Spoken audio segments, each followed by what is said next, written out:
இருக்கிறவர் எதுக்காக சார் என் பக்கம் வந்து நீங்க அழிஞ்சு போட்டு நான் அப்படியே விட்டுருக்க வேண்டியதானே? அதுக்கு 2 காரணம் இருக்கு. 1, நான் மனுஷன், நியாயத்தையும் நேர்மையையும் மதிக்கிற மனுஷன். 2வது, சட்டப்படியோ இல்லையோ தப்பு செஞ்சவன் தண்டனை அனுபவிச்சே தீரணும்னு நான் தீவிரமா நம்புறவன். அதான் சார், அப்புறம் எதுக்காக என்ன காப்பாத்துனீங்க?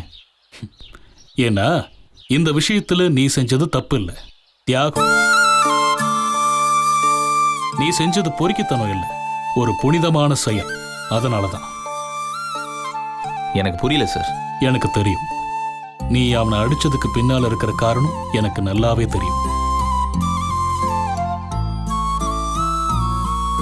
சார், அந்த விஷயம் உங்களுக்கு எப்படி தெரியும்? யார் உங்கள்கிட்ட இதெல்லாம் சொன்னது? சொல்ல முடியாது. ஆனா நீ செஞ்சதுல இருக்கிற நியாயம் எனக்கு நல்லாவே புரிஞ்சது. நீ செஞ்சது சட்டவிரோதமான செயல், ஆனா ரொம்ப ரொம்ப நியாயமான செயல். கோர்ட்ல தண்டிக்க முடியலன்னா சில நேரங்கள்ல இப்படி தண்டிக்கிறது நியாயம்னு நானே நம்புறேன். அதனாலதான் என்னோட நீதிபதி கவனம் கழட்டி போட்டுட்டு மறுபடி அட்வொகேட் கவனம் மாட்டிக்கிட்டு உனக்காக சப்போர்ட் பண்ண. சார், அந்த விஷயம் யார் உங்கள்கிட்ட சொன்னது? முதல்ல அதை சொல்லுங்க சார். அதெல்லாம் விடு. உனக்கு சப்போர்ட் பண்ண, நீ வெளியில வர உதவி பண்ணேங்கிறதுக்காக நான் உன்னை ஏத்துக்கிட்டேன்னு அர்த்தம் இல்லை. என்னை பொறுத்த வரைக்கும் நீ பொறுக்கிதான், கிரிமினல் தான். இதுவே வேற தப்புக்கு நீ கோர்ட்டுக்கு வந்திருந்தா உன்னை உள்ள தூக்கி போடுறதுல நானும் சந்தோஷப்பட்டிருப்பேன். எல்லாத்தையும் விட்டுட்டு நான் உன் பக்கம் வந்து நின்னேன். என் மனசாட்சியை மீறி நான் இன்னைக்கு கோர்ட்ல போய் சொல்லியிருக்கேன். இது எதுவுமே உனக்காக இல்ல, நீ செஞ்ச ஒரே ஒரு நல்லதுக்காகத்தான். புரியுதா? இது எல்லாமே ஒரே ஒரு காரணத்துக்காகத்தான். ஏன்னா நானும் ஒரு பொண்ணை பெத்த தகப்பன்தான். ஒரு பொண்ணை பெத்தவனுக்குத்தான் அவ படுற வலியும் வேதனையும் தெரியும். அதை நான் இப்ப அனுபவிச்சுட்டு இருக்கேன்.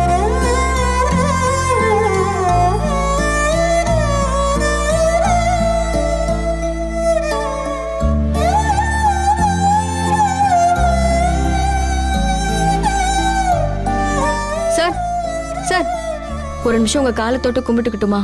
எதுக்கு? வெற்றியை காப்பாத்தி கொடுத்துருக்கீங்க.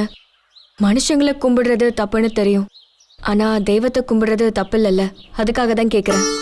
எந்த காரணத்தை கொண்டும் என் காலில் விழறது எனக்கு பிடிக்கவே பிடிக்காது. புரியுதா? அவனுக்கு புத்தி சொல்லி கொடுத்து நல்ல வழிக்கு கொண்டு வர பாருங்க. தம்பி. அண்ணே, எனக்கு தெரியும்பா, என் பொண்ணு விஷயத்துல கைவிட்ட சாமி உன் விஷயத்துல கைவிடாதுன்னு எனக்கு நல்லா தெரியும். நீ வெளியே வந்துட்டல்ல, எனக்கு அது போதும். ஆமாண்ணே, சாமி தான் கைவிடல. சங்கர் நாராயணன் தானே எனக்காக வாதாடினாரு. ஆனால் எதுக்காக, ஏன் இப்படி பண்ணாருன்னு தான் எனக்கு தெரியல. எனக்கு தெரிஞ்சு இந்த விஷயத்தை யாரோ ஒருத்தர் தான் அவர்கிட்ட போய். நான் தான்ப்பா சொன்னேன். நீயா? என்னண்ணே இது? அதுவும் அவர்கிட்ட போய் ஏன்னு? ரொம்ப வருஷமாவே அவரை எனக்கு தெரியும். என் பொண்ணுக்கு வைஷாலின்னு பேர் வச்சதே அவர்தான். அவர்கிட்ட நான் உண்மையை சொன்னேன். ஆனா அவர் இப்ப ஜட்ஜா இருக்காரே, போய் உதவி நின்னா தப்பாயிடுமேன்னு யோசிச்சேன். ஆனாலும் நான் அவரை தேடி போனேன்பா.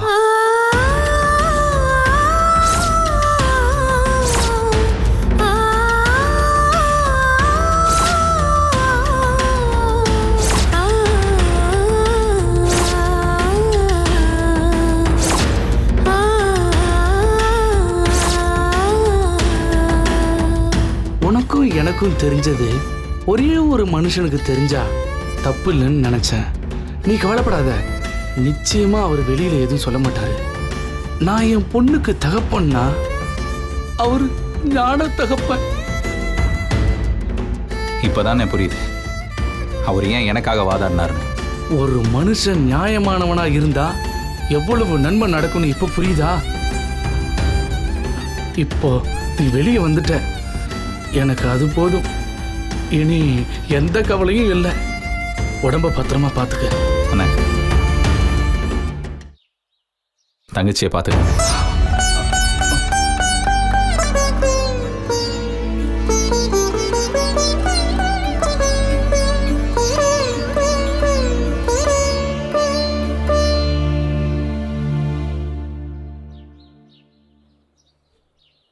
என்னடா வெற்றி, அண்ணே. கிளம்புவோமா? ம் ஆ. போலாண்ணே. வாடா. ம்.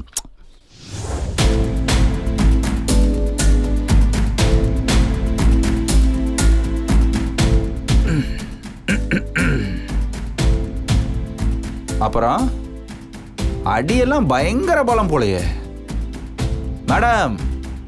எனக்கு தெரிஞ்சு ஜட்ஜு சார் பயங்கர புத்திசாலின்னு நினைக்கிறேன். ஏன்னா எங்க வீடு போந்து ஒருத்தி வாத்தியார் மக ரவுடி, வாத்தியார் மக ரவுடின்னு அடிக்கடி சொல்லிக்கிட்டே இருப்பா.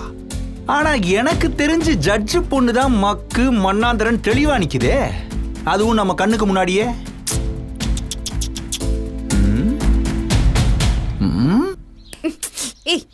அட வேற ஒண்ணும் இல்லம்மா, கோர்ட்ல தீர்ப்பு சொல்லும் போது அந்த மூக்கையே அடிச்சு உடைச்சிருக்கானுங்க போல, அதனாலதான் அடி கொஞ்சம் பலமானு பார்த்தேன்.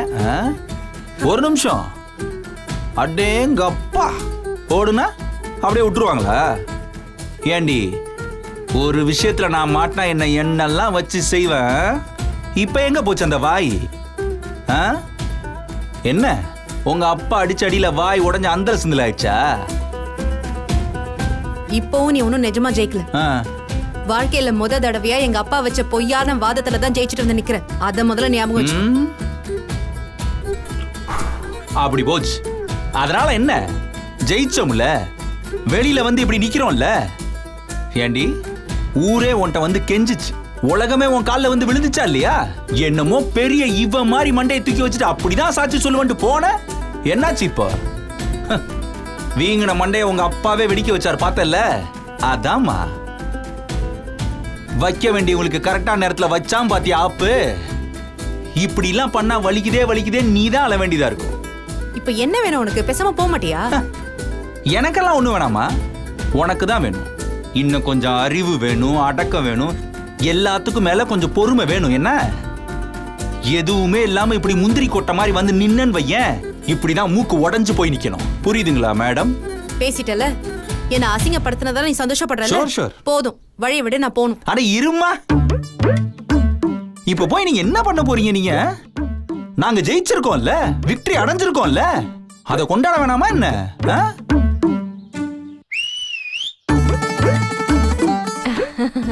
என்ன மாமா கூப்பிட்டியா? சைடு கேப்ல சிந்து பாடாத. இங்க பாருமா மேடத்தை, பாவம் மேடம் ரொம்ப நேரமா நிக்கிறாங்க. அது கோர்ட்ல வாங்கின அடி ஏதோ மிளகாய் கடிச்ச மாதிரியே நிக்கிறாங்க. பாவம், அவங்களுக்கும் காரமா இருக்கும்ல. ஸ்வீட் குடு, சாப்பிட்டுக்கிட்டே வீட்டுக்கு போட்டோம். அவ்வளவுதானா? இந்தாங்க மேடம். ஆட புடி. என்ன இவன் கூட சேர்ந்து நீ ஆடிட்டு இருக்கியா? யார் கூடயும் சேராம நீயே 2 நாள் ஆட்டம் போட்டல, அது சரினா? ஜெயிச்சு நாங்க ஆடுற ஆட்டமும் சரிதான். மேடம், எனிவே தோத்து போனதுக்கு வாழ்த்துக்கள். ஏய், நீ பாட்டுக்கு நெஞ்சிலே அடிச்சுட்டு அழுவாம வீட்டுக்கு போய் சேரு. என்ன நீ தானே போட்ட, எடுத்துக்க. இந்தா, இந்த ஸ்வீட்டையும் சாப்பிடு.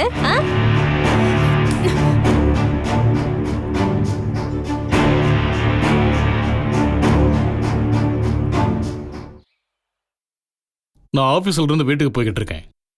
வச்சிடவா?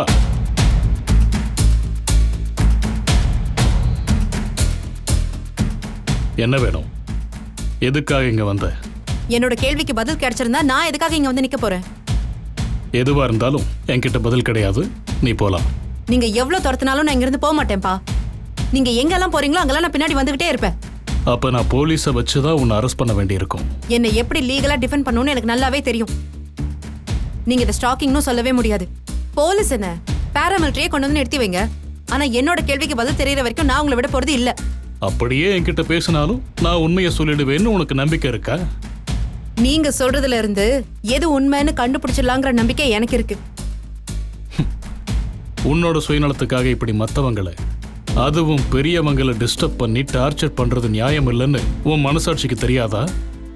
நீதின்னு ஒண்ணு கிடைக்கணும்னா, உண்மைன்னு ஒண்ணு வேணும்னா, அதுக்காக உயிர் போற வரைக்கும் போராடலான்னு எங்க அப்பா தான் எனக்கு சொல்லி கொடுத்து வளர்த்திருக்காரு. நான் இப்ப அதை தானே செஞ்சிட்டு இருக்கேன். என்னதான் வேணும் உனக்கு? எனக்கு ஒரே ஒரு உண்மை, ஒரே ஒரு காரணம், ஒரே ஒரு கேள்விக்கு பதில், அவ்வளவுதான். கேளு. ரொம்ப சிம்பிள்பா. என் அப்பா ஒரு 100% சக்சஸ்ஃபுல்லான அட்வொகேட். இது வரைக்கும் அவர் எடுத்த எந்த கேஸ்லயுமே தோத்ததும் கிடையாது. ஏன் தெரியுமா? ஏன்? ஏன்னா ஒரு கேஸை எடுக்கிறதுக்கு முன்னாடி அந்த கேஸ்ல இருக்கிற நியாயத்தை பாப்பாரு. அந்த கேஸ்ல நியாயம் இருந்துச்சுன்னா உடனே அந்த கேஸ் எடுத்துப்பாரு.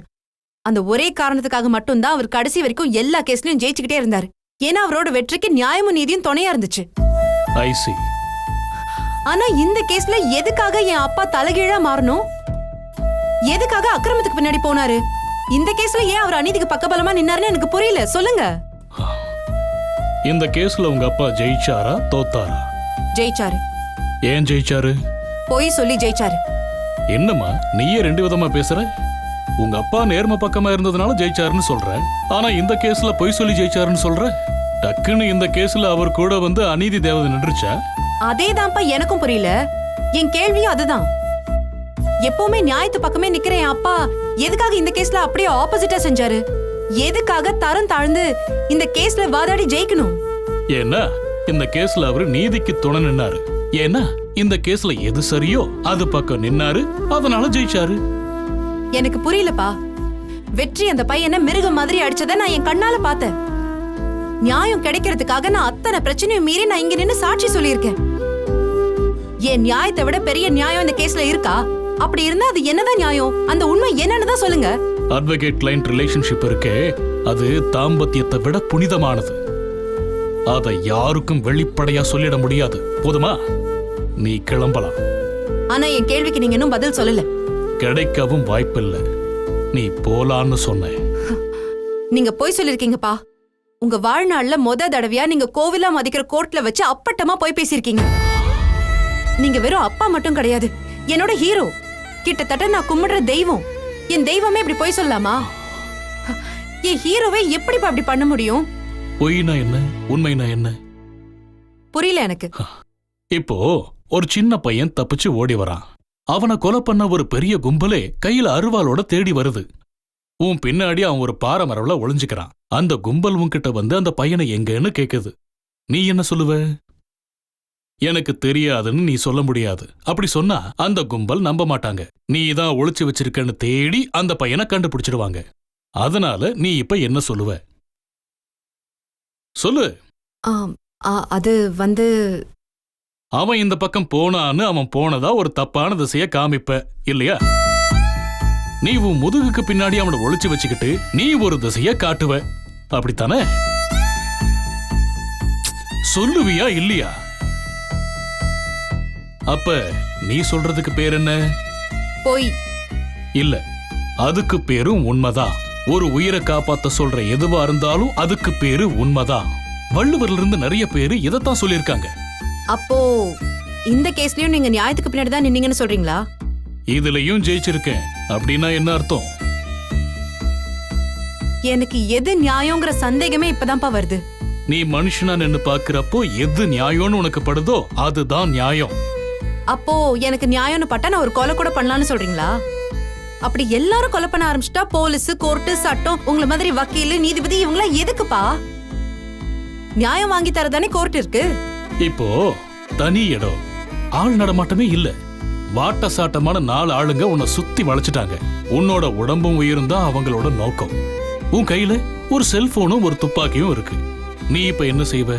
போலீஸும் கோர்ட்டும் வந்து காப்பாத்துட்டோன்னு போலீஸுக்கு கால் பண்ணுவியா இல்ல துப்பாக்கியை யூஸ் பண்ணுவியா? அது செல்ஃப் டிஃபென்ஸ் பா. இது மாதிரி சட்டத்துக்குள்ளயும் 1000 நியாயம் இருக்கு. மானத்தை காப்பாத்துறது, பொண்ணை காப்பாத்துறதுன்னு 1000 சமாதானம் இருக்கு. அவ்வளவுதான் நான் சொல்லுவேன். இல்ல, நீங்க என்னதான் சமாதானம் சொன்னாலும் என்னால ஏத்துக்க முடியாது. எவ்வளவு காரணமா இருந்தாலும் ஒரு கொலைங்கிறது நியாயமாகாது. அது உன் தரப்பு நியாயம், உன்னோட தர்மம். எனக்கு எது நியாயம்னு படுதோ அதுபடிதான் நான் வேலை பார்ப்பேன். போதுமா? நீ கிளம்பலாம். அப்பா நான் கேட்டது. நீ உண்மையை கேட்டு நான் உண்மைக்கு எவ்வளவு பக்கத்துல வர முடியுமோ அவ்வளவு பக்கத்துல வந்து பதில் சொல்லிட்டேன். இதுக்கு மேல நானும் பேச மாட்டேன், நீயும் கேட்க முடியாது. நீ கிளம்பலாம் ப்ளீஸ்.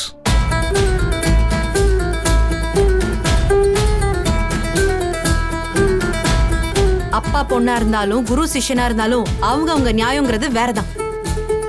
உங்க நியாயம் எப்படிப்பட்டதுன்னு எனக்கு ரொம்ப லேட்டா, அதுவும் இன்னைக்குதான் எனக்கு புரிஞ்சுது. வரேன்.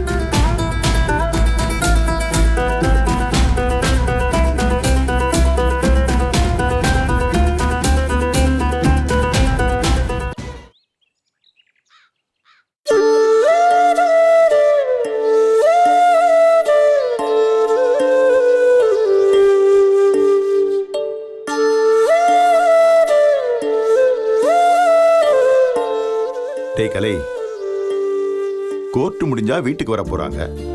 நீ எதுக்கிட்ட காலில் சுடு தண்ணி ஊத்துன மாதிரி அப்படியும் இப்படியும் நடந்துட்டு இருக்க? வரும்போது வருவாங்க, பேசாம போய் உட்கார். இல்லப்பா, வெற்றிக்கு என்ன இருக்குந்தான்ப்பா. கமலாவை நான் எப்படி சமாதானப்படுத்துறதுன்னு யோசனை பண்ணிட்டு இருக்கேன். அப்பா, அப்படின்னா வெற்றிக்கு தண்டனை கிடைச்சிருமாப்பா? வேற வழி? அபியோட சாட்சி தான் ஸ்ட்ராங்கா இருக்க. எனக்கு தெரிஞ்சு எந்த நீதிபதியா இருந்தாலும் தண்டனை கொடுத்துதான் ஆகணும். சரி, உட்காரு, வருவாங்க. இல்லப்பா, மனசுக்கு ஒரு மாதிரி கஷ்டமா இருக்குப்பா. என்னடா பண்றது? வெற்றி அந்த பையனை அடிக்கிறதுக்கு முன்னாடி எல்லாம் அவன் யோசனை பண்ணியிருக்கணும். இப்ப அழுது என்ன பிரயோஜனம்? கமலா தான் பைத்தியம் மாதிரி வெற்றி வெற்றின்னு புலம்ப போறா. அதை நான் எப்படி சமாளிக்க போறனோ தெரியல. தள்ளுங்க தள்ளுங்க, வலி விடுக்கா, வலி வலி வலி.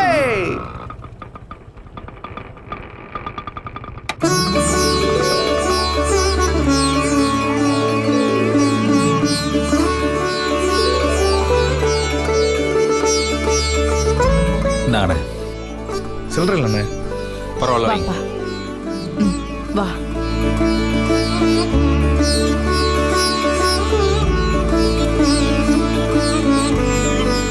என்னடா அப்படி பாக்குற? விட்டாங்களாடா? பின்ன வாதாடினது யாரு? சங்கர நாராயணன். என் பிள்ளைக்கு எந்த சேதாரமும் இல்லாம வெளியே கொண்டு வந்திருக்காரு. நந்தினி, ஆத்தி கரைச்சி எடுத்துட்டு வா.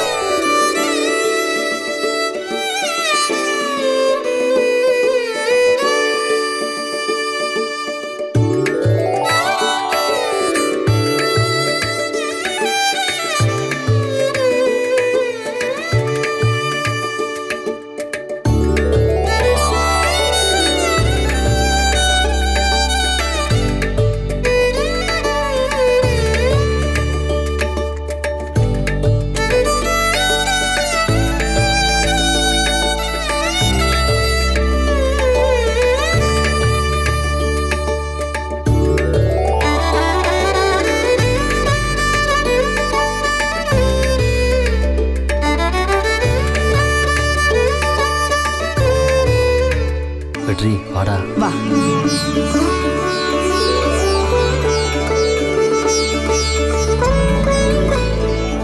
என்னாச்சு கமலா? எல்லாம் நல்லபடியா முடிஞ்சது மாமா. வக்கீல் சங்கர நாராயணனோட வேலை ஒரு சிக்கல் இல்லாம நம்ம வெற்றியை வெளியில கொண்டு வந்துட்டாரு. எப்படி அது? எல்லாம் அந்த பொண்ணோட அப்பா செஞ்ச வாதத்தால தாங்க. அரசாங்க வக்கீல் பேசுனதை பார்த்து நான் கொஞ்சம் பயந்தே போயிட்டேன். அப்பதாங்க அவர் எழுந்திருச்சாரு.